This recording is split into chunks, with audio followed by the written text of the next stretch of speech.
I Am Not Okay With This is a 7-episode Netflix original series that debuted on February 26, 2020. We watched the entire first season in the span of a week, and here are our thoughts. Warning, spoilers. Let's start with the good. I Am Not Okay With This features a new cast. It's nice to see some rising talent. Nowadays, with spin-offs and sequels and Timothée Chalamet, having a fresh ensemble lead a unique story is good. Also, in one of the episodes, the teacher has a funny line. It's a small thing, but it made all the difference in how we viewed the show. Speaking of funny characters, Sydney's acquaintance, Stanley, is one of the highlights of the show. He provides some comic relief and is a breath of fresh air in an otherwise depressing show. It does take a couple of episodes to warm up to his character, though. When first introduced, Stanley seems simply like a barefoot, burnt-out stoner who doesn't care about what other people think. Not necessarily unlikable, but not necessarily likable either, yet. As Sydney and the viewer get to know him better, though, Stan turns out to be just the light in the dark that Sydney and viewers needed. His dorky personality, coupled with his wit and style, endear him to viewers. The only thing we're wondering is what his relationship with Sydney has in store. Okay, now for the not so good. I Am Not Okay With This also has somewhat of an 80s vibe surrounding it. Even though the show takes place in the modern day, it is filled with hints and references to the 80s, especially from Stanley's character. And we have nothing against the 80s, but it makes it hard to clearly grasp the time period.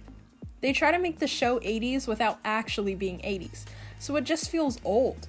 The soundtrack, outfits, and settings all feel outdated, and it's almost unrealistic to pretend it takes place in the modern day. I'm Not Okay With This also falls under multiple genres. It's coming of age, drama, comedy, supernatural, thriller, fantasy, romance, etc., etc. Because the series couldn't focus on just a few of the genres, all of them feel underdeveloped.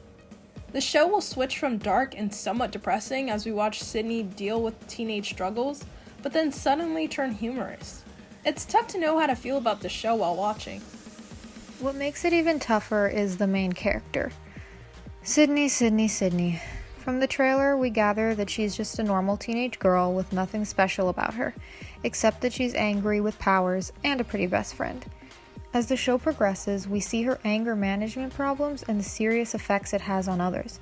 There's nothing wrong with this, but she literally brings everything down.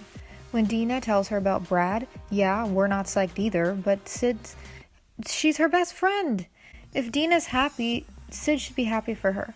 Also, every time she interacts with her mom, she is extremely disrespectful, rude, and unnecessarily sassy.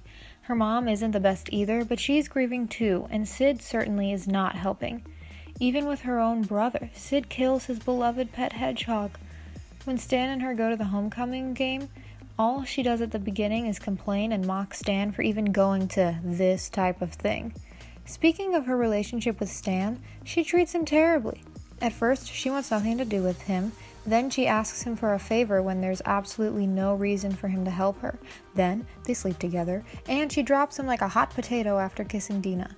When he offers to help her with her powers, she angrily rejects his help, and then goes running back to him when she's in trouble. Basically, Sid uses Stan for the majority of the show. And with her running internal monologue as the show's narration, we consistently hear her complaints and frustration toward everything and everyone. We understand that she lost her dad, but she does not even try to make herself feel better. Her perpetual negativity makes her really hard to relate to and like. And we have to address the elephant in the room. Sydney's power is the same as Eleven, a character in another Netflix original series. While we know that exploding and throwing things is the perfect power for an angsty teenage girl, we would have liked to see something new.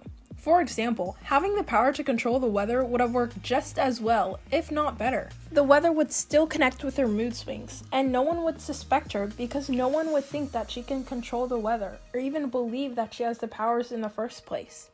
Even if this is not specifically her power, something to make her powers more her own would have been more effective and beneficial. Despite only having 7 episodes, I Am Not Okay With This definitely ends with a bang. First, we learn that Sid's dad may have had powers similar to hers. He also had an anger issue which, combined with the powers, led to his demise. Then later, at the dance, Sydney murders Brad when she uses her powers to cause his head to explode. It wasn't premeditated, but it was only a matter of time before her building anger caused her to damage this boy. When they first meet, Sydney causes his nose to bleed, and he hadn't really done much to her besides be a popular football player dating her best friend. Brad's death and the mysterious shadow figure all leave unanswered questions that may carry into a second season. Speaking of the Shadow Man, he wasn't all that intriguing. Sure, he causes the destruction of the library and hints about knowing how to control Sid's powers, but there's not much else. We're given little information, and none of it made us desperate for more. Overall, I am not okay with this. It isn't a bad watch. It's not spectacular or life-changing, it's just okay.